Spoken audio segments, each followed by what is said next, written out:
we're going to continue to talk about the workflow analysis and what that means as you go through. Really, part of the job design is making certain that you build in a motivation about the job. Make certain you're talking to the employees, because a lot of times you'll have a supervisor going through and they're trying to dictate all the details of a job they haven't done in years, or it's totally changed as you go through. I've gone through as a vice chancellor, I've gone through and I plot myself down next to an HR specialist and says, okay, what about your job frustrates you? And all of a sudden I have this HR specialist who's been doing her job for a number of years. She pops off 3 different things and I'm listening to her thinking, oh, that makes sense. Seriously, you're doing, okay, we'll go back and fix it. I could streamline the job by doing a strange thing. It's called listening to the employees as you go through. I used her input to help redesign parts of her job. And by the way, by doing that, it really increases the overall employee motivation as you go through. Motivation can improve the actual performance as you go through. A lot of people speculate that happy employees are more productive. Not always true. You can have a happy employee who doesn't do any work. They're happy about not doing the work. Okay, but a lot of times, if you structure the job properly, the actual job itself can sit down there and motivate the employee that goes through. There's only a couple studies that really show that happy employees produce more, and generally that is in the service sector. Except, pay attention to this. Keep in mind, when you look at the American economy, 80% of our work actually produces service and only 20% produces a product on a general basis as you go through. And so that being said, motivation can improve the overall performance as you go through. Analyze work inputs, make certain that the activity is standard happening as you go through, make certain you have the proper skills in the process, and look at the human skills that we went through. I was having a problem in one situation where I had a lot of workers' comp injuries happening, and it really dealt with the ergonomics of the job, or how people were physically executing the job. I had carpal tunnel issues, and it really came down to, I brought an ergonomist in. I said, okay, let's do this. I spent a little bit extra money. I had 19 cases of different types of ergonomic issues filed in just about an 18-month period. I said, okay, it's time for me to bring somebody in. I brought in this person. She found a couple things. One gal had a problem with her neck on a regular basis. Oh, wait a minute. The problem was she took her desk, which had a space for her legs to go in. She had put boxes underneath it. So literally she would type like this, except her body was positioned this way, and she would turn her head all day long with her body on an angle. Gee, what did it take? Move the boxes out and have the desk returned the way it was. And all of a sudden her body was aligned with her head and her neck. It doesn't sound like much. And all of a sudden in 3 months, all of her pain, all of her workers' comp claim disappeared because she was sitting the right way at her desk. Somebody had their screen too low and they're typing down on it. Their neck hurt this way. We brought the screen up. We put arms on chairs, and a lot of the carpal tunnel issues went away as they went through.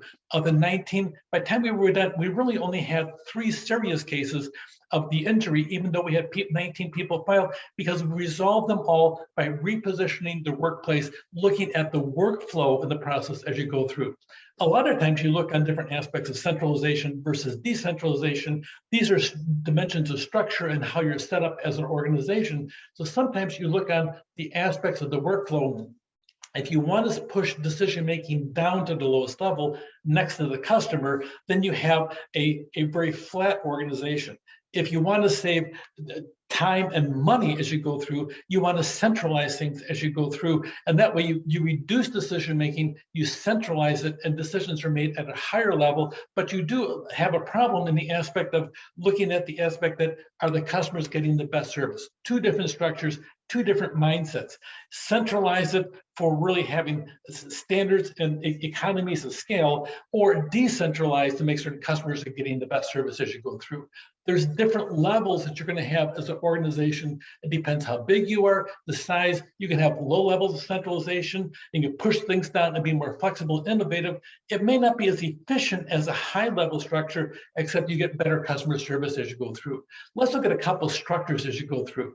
A functional structure is very, very common as you go through. You can see here, we have marketing, engineering, manufacturing. You can see a whole series of things, of functions. But here is the problem from a structural perspective, in the aspect of, if you're going to design an organization, will the marketing people talk to the engineering people? Those marketing people, they're always out there selling. So they don't think about the deadlines that we have to meet over here in manufacturing. Those manufacturing people, they really don't innovate at all. The same thing, in, out, in, out. If they would listen to us and listen to what our customers are asking for, we would have some flexibility in the products. What you end up happening a lot with functional structures is you have a thing called silos. They built a silo here, a silo here, a silo here, a silo here. You end up having difficulties over the siloing of the organization. And a lot of times it's us versus them. It's not all of us working together for the structure. Functional structures lend themselves to silos as you go through. Product structures tend to be better because they're all working towards a product. And sometimes you have people shifting. You may have a vice president over here of components, and then they sit down and they have different people from different areas, and you have different aspects of it. There's more flexibility in the product structure, but then sometimes there's confusion as you go through an automotive marketing over here or marketing that the person came from the general marketing department, and who is their boss, the vice president of automotive components or the vice president of marketing. Product structure tends to be better overall to sit down and sell a product, but you have to be careful about overlapping communication methods. Geographic structure, you may end up having duplication of services that really do things differently in different parts of the world. But then again, you really are catering more to the closest customer as you go through. Somebody working in Turkey may have a whole different structure than somebody working in Egypt or somebody working in France as you go through. It depends on the geography as you go through. Or create your structure to work on big clients. We got 7 big clients. We just landed the Walmart account. Yeah, that's a big company. So you want to sit down in a structure to meet just their needs.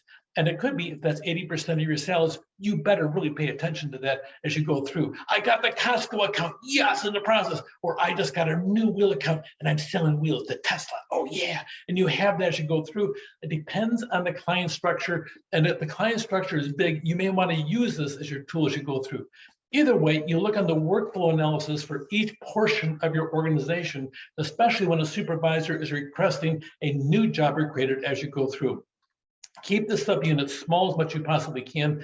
And really, if on division structures, you need to make decisions on the best interest of the company, but sometimes the best interest is catering to the customer as you go through. So pay attention to the different structures.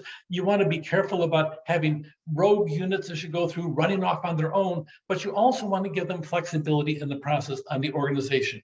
There needs to be strong philosophical decisions made as to how you're going to conduct the work of your organization when it comes to workflow, on structure, the nature of jobs, how you're going to be organized, and how the work is done. You can pretty much take a job that's standard across the organization and then make small tweaks to it with a minor change in title as you go through. That may help you in the process, but overall, you need to sit down and pay attention to how that job handles in that particular role, because that may be a little bit different than another role as you go through. So job design plays a significant role in motivating the employee if you do it well. Inputs and processing are a big thing. And philosophically, this whole thing of structure of an organization, centralization versus decentralization, it depends how you structure it. Really, they play an important role on the overall workflow analysis. Even if you go through and you go centralization and then you shift to decentralization, you need to go back and dust off existing job descriptions to make certain the workflow is still accomplishing what you plan to do, depending upon how you structure the organization. Take care.